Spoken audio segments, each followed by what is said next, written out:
Qu'est-ce que je pense des influenceurs qui rentrent dans le MMA? C'est le sujet d'aujourd'hui parce qu'on m'a beaucoup posé la question et demandé mon avis sur les bons côtés et les mauvais côtés.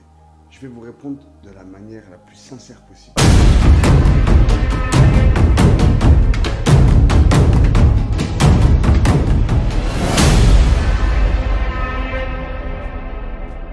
On va commencer par les bons côtés. Ça va donner beaucoup de lumière, beaucoup d'engouement, va donner beaucoup plus d'intérêt aux spectateurs de s'intéresser à la discipline, ça va remplir les clubs. Certes, les gens vont avoir de plus en plus la culture du sport.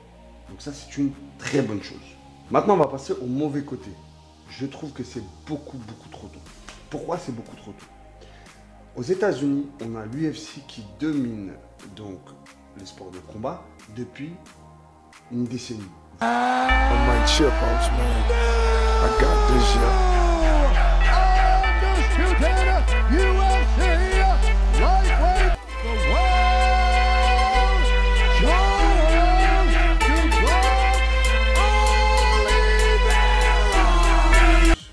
Là en France, on a le MMA qui a été légalisé depuis 3-4 ans. Okay, on a un engouement autour de la discipline depuis 2-3 ans. Aux États-Unis, on a les frères Paul, par exemple, qui sont arrivés dans le game, qui ont fait justement de ces thématiques de youtubeurs, influenceurs qui se mettent dans les sports de combat.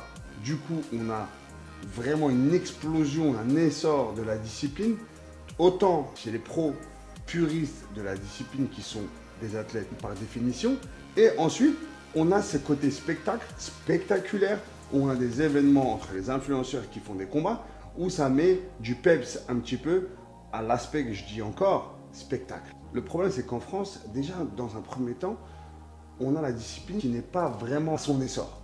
En plus de ça, on a les athlètes qui eux-mêmes se présentent un peu comme des influenceurs, qui dénaturent même ce que c'est l'art martial, par sa moralité, par le comportement, par l'attitude, etc., etc.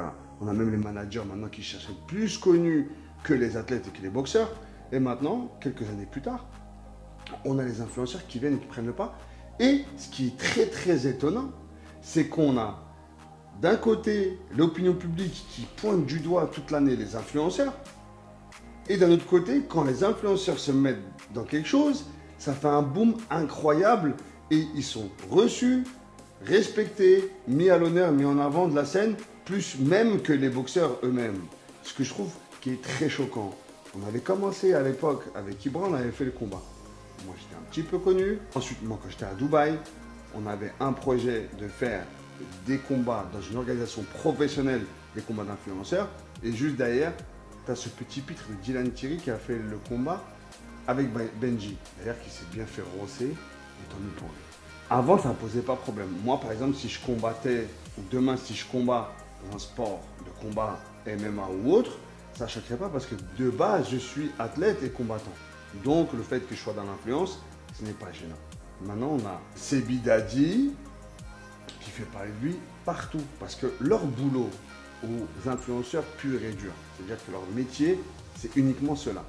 C'est d'occuper l'espace médiatique. Peu importe à quel prix et peu importe dans quel domaine. Du coup, on ne regarde plus les boxeurs, les athlètes, on regarde les influenceurs. Parce que je vous le dis, les Français sont omnibulés par les influenceurs. Un jour, ils les haïssent, un jour, ils les détestent, un jour, ils les kiffent. Mais ils sont là à regarder toute la journée ce qu'ils font et soutenir tout ce qu'ils font. Moi, je pense qu'il y a un problème de fond qui est la mentalité de nous Français qui sommes plus dans le spectacle, dans le vulgaire et dans la médiocrité, nous cultivons tout cela, que réellement dans le sport. On aurait dû ralentir, attendre dans 2, 3, 4 ans, une fois que le niveau soit bien ancré en France, et ensuite, pourquoi pas faire du spectacle avec les influenceurs. Ce n'est pas du tout dérangeant, mais là, pour moi, on fait une belle connerie, parce que les boxeurs qui sont là, qui font un travail acharné depuis pas mal d'années, bien avant que le MMA soit légalisé, ils vont se retrouver de côté, ils vont se retrouver pas respectés et c'est bien dommage. Je vous dis à bientôt pour une prochaine vidéo. Dites-moi ce que vous pensez en commentaire, ça m'intéresse parce que avoir votre retour c'est très intéressant. Et surtout, vous n'oubliez pas de vous abonner. Je vous dis à très bientôt. Ciao.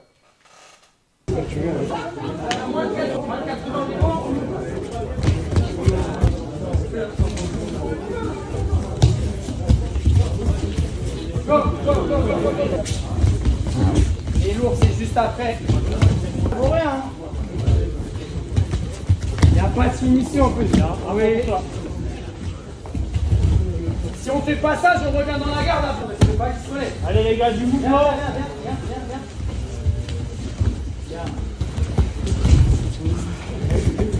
Non, bien, ça dit pas sur le dos. Tempo, c'est au lourd. Poids lourd. Les gars, fermez vos bouches quand 10 000 followers juste à cause de ça.